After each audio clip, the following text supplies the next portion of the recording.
I want to invite everybody to imagine for a moment the sound of the shofar. Think about the different blasts, the tekiah, the shavarim, the teruah. Can you hear them in your mind? Do you feel them deep within you, in your kishkes? What do they communicate to you? What is their story?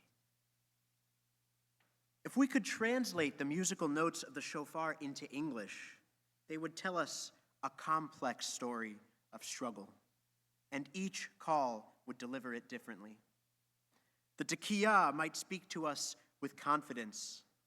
The shavarim might waver nervously in its presentation, and the teruah might cry out in harsh, broken sobs. After sequences of the three shorter blasts, we punctuate the full cycle with the long tekiah gedolah, which brings us onward to the future and into the new year. The sounds of the shofar blasts give voice to our obstacles, and they give us the tools to overcome them. Their story is our story. In his work of philosophy, the Akedat Yitzchak, Rabbi Yitzchak Arama describes the different sounds of the shofar and their meanings and emotions. Arama was a 15th century Spanish rabbi and philosopher who lived through the expulsion of the Jews from Spain in 1492. He was tied in to his emotions. He tells us that the tekiah is associated with the joy and with righteousness of our ancestors. He writes that the teruah is associated with a departure that signifies trouble and sadness and maybe even nostalgia. He writes that the teruah is associated, the teruah is what is associated with our departure and our sadness. Our shavarim, however, opines a state of mind somewhere between the two. And then the final tekiah gedolah recalls the events and asks God to speak to our good deeds. Each of these blasts glides back and forth along the spectrum of time, though the shavarim takes us on this journey both in the action of its notes and in its illusion. If we translate the notes of that call, the shavarim, into English, we might find that its lyrics are like those, a little more contemporary, of the American singer-songwriter India Arie. In her music, Arie eloquently voices one of the central questions with which our society grapples. How do we bridge divides between us, and how do we improve our difficult world? It is no secret that this moment in our collective stories is one of immense uncertainty and anxiety. We live in a world in which the pace of events is rapid and seemingly constant, and in which it can be hard to locate ourselves within the meaning of the events that surround us. As we enter this Jewish New Year, among a sea of change and beginnings, it seems like the gaps between us only continue to widen. It's like we are drifting apart. In the chorus of her song, Better People, Arie sings one of the powerful answers to this existential dilemma. She sings, "If young people would talk to old people, it would make us better people all around. If old people would talk to young people, it would make us better people all around." Her words speak to that elusive middle point between generations and the need for connection. Her words speak to the motion of shavarim. Her words echo and pronounce the call of the shofar. Were he alive and writing today, the 12th century rabbi Maimonides would describe the sound of the shofar as an alarm clock for our souls. He writes that even though sounding the shofar is a decree, it also contains a deeper meaning. It is as if the shofar is calling to say, "Wake up, you sleepy ones, from your sleep. Arise, you who slumber." Maimonides tells us specifically, he wants us to arise for the work of teshuvah, our Jewish process of restorative repentance, through which we might inspect our deeds and make things right with the people we hurt and who hurt us. And we also often interpret this process to include cheshbon hanefesh, an examination of our souls. We undertake this intense personal reflection in the days leading up to Rosh Hashanah and Yom Kippur because it is how we prepare to make the new year good and better than the last. It is how we find that best version of ourselves that hides within, and it's how we bring it to the light. This year, I think that some of our collective teshuvah and cheshbon nefesh must include a deep examination of the ways in which we relate to each other, especially across the spectrum of age in our communities. The cries of the shofar are desperately calling us back together across the generational gap.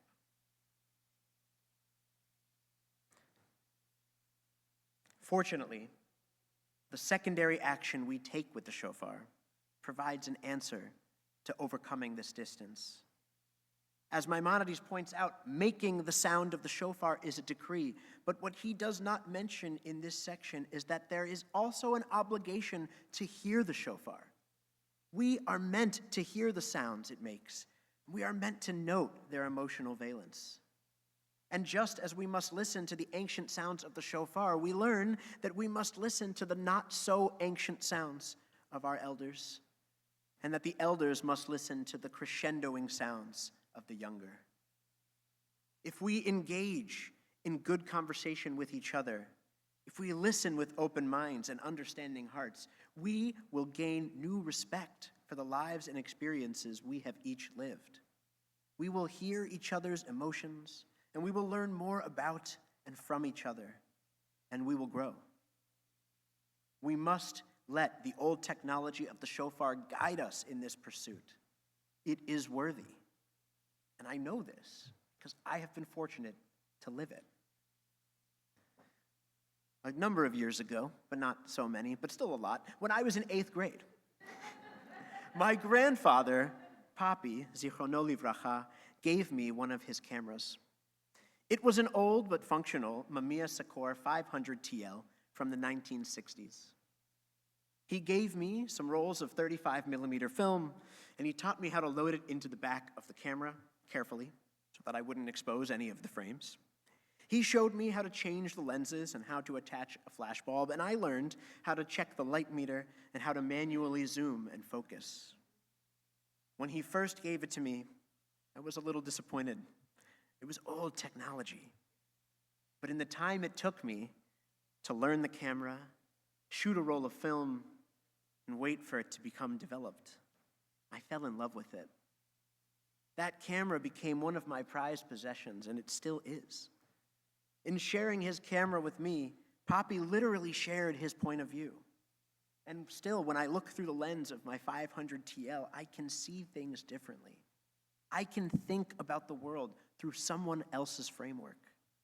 The old technology is a tool that helps me see beyond myself and my own experience, and it connects me back through time to the experience of my elders. But it goes both ways. I also had the opportunity of teaching Papi some things. While he was an expert at cameras old and new, I was chief consultant for any and all other innovations of the information technology age.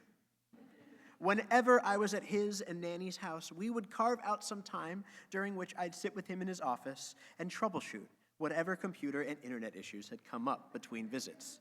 This may be familiar to some of us here. We would reset and save passwords. We would download pictures. And we even uploaded all of Glenn Miller's greatest hits to his iPod.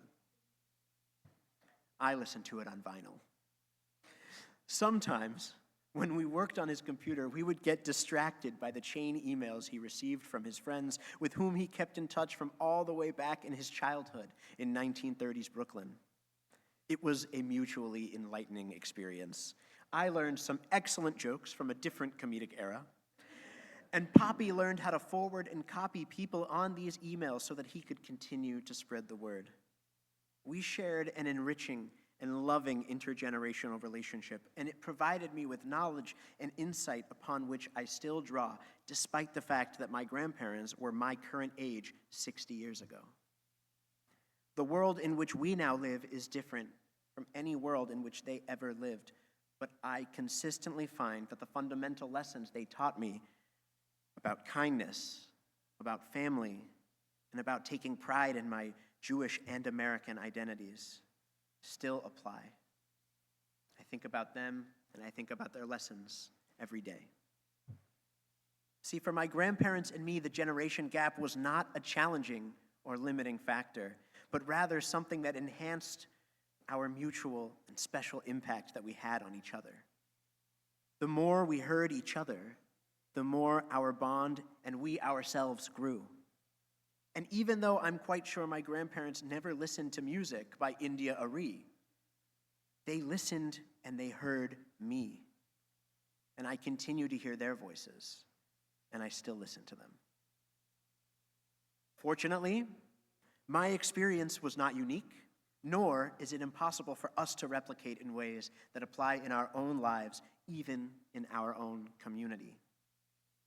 A beautiful function of a synagogue, actually like Rabbi Joel spoke about on Erev Rosh Hashanah, is that it brings together members of all living generations under one roof, or maybe three. I want to invite all of us to take advantage of the opportunity that is afforded to us to connect in ways that bring strength and growth to our whole community. For an example, we might look to Sages and Seekers, an international organization headquartered right here in Los Angeles that does the important work of drawing together individuals from different age demographics. Knowing that teenagers and older adults experience some of the highest levels of loneliness, they connect the two together to share stories and wisdom. Their goal is to end ageism and to increase empathy between two often marginalized generations. According to the group, the largest impact they have is forming an intergenerational bond that gives participants a bigger purpose in life through connection with one another.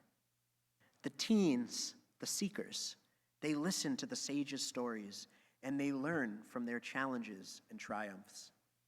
The seekers cultivate a sense of hope for their own futures while simultaneously instilling the same optimism in their older partner. Each pair hears each other and they become better because of it.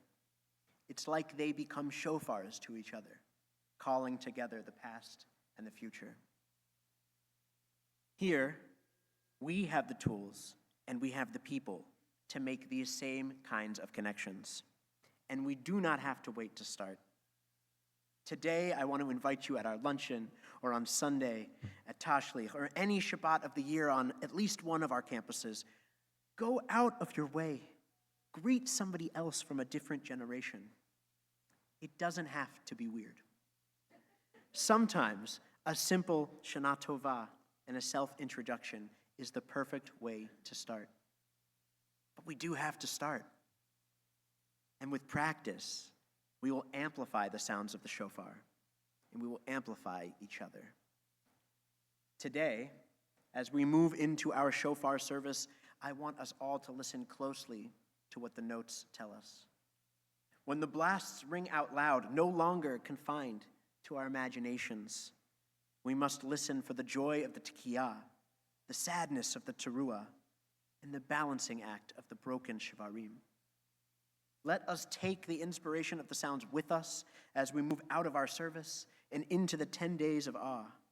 And as we enter this period and this new year, may we each hear each other a little bit more. May we notice the emotional valence in each other's words. And may we allow ourselves to be moved through time by our seniors and by our juniors. If we speak to each other, and more importantly, listen to each other across generations, we will all be better people. We will witness each other's joy. We will learn from each other's nostalgia. And we will march forward into this new year with the power and the aspirational optimism of the Tekiyah Gedolah. Shana Tova Umituka.